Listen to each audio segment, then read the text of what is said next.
passé. Bonjour et bienvenue à Parler Vert avec les mains. Aujourd'hui, on va vous amener en Vallée du Rhône, dans les vignes et dans les caves de la Vallée du Rhône, pour voir et pour comprendre la vinification du vin rouge, ce qui est la couleur principale des vins dans cette région.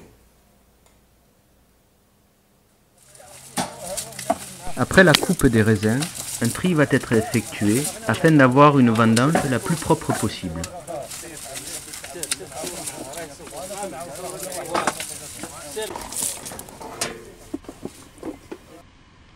Ce tri peut être effectué à la vigne,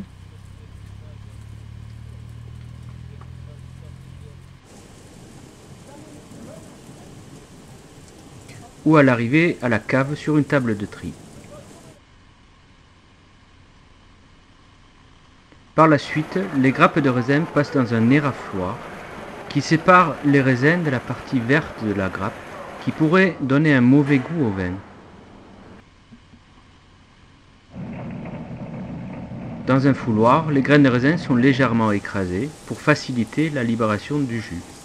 Seuls les plus beaux raisins sont mis dans la cuve pour faire du vin. Dans la cuve, des levures vont transformer le sucre du raisin essentiellement en alcool et en gaz carbonique.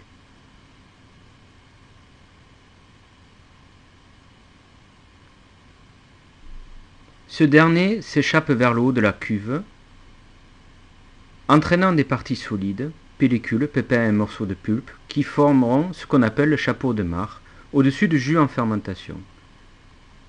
Le chapeau de marc contient plusieurs éléments qui nous intéressent, notamment les tannins, la couleur et les arômes.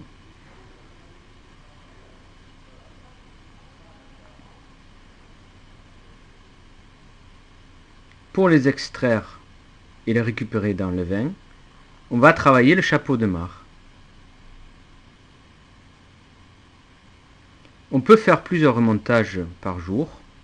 Pour cela, on pompe le jus en fermentation vers le haut, afin d'arroser et lessiver le marc.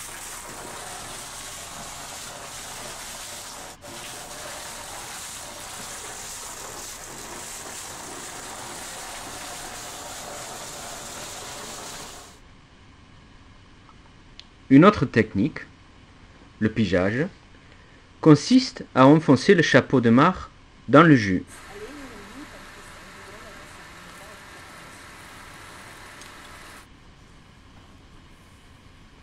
Une fois fermentation et extraction terminées, on pompera le vin fini vers une autre cuve. Le chapeau de marc se posera au fond et on doit rentrer dans la cuve avec une fourche pour le décuver vers le pressoir.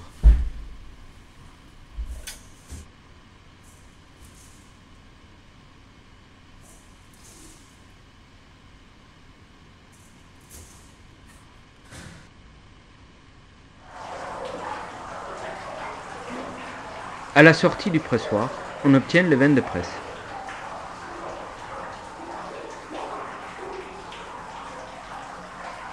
Alors sur ce, on vous souhaite une bonne dégustation, on vous dit au revoir et à bientôt.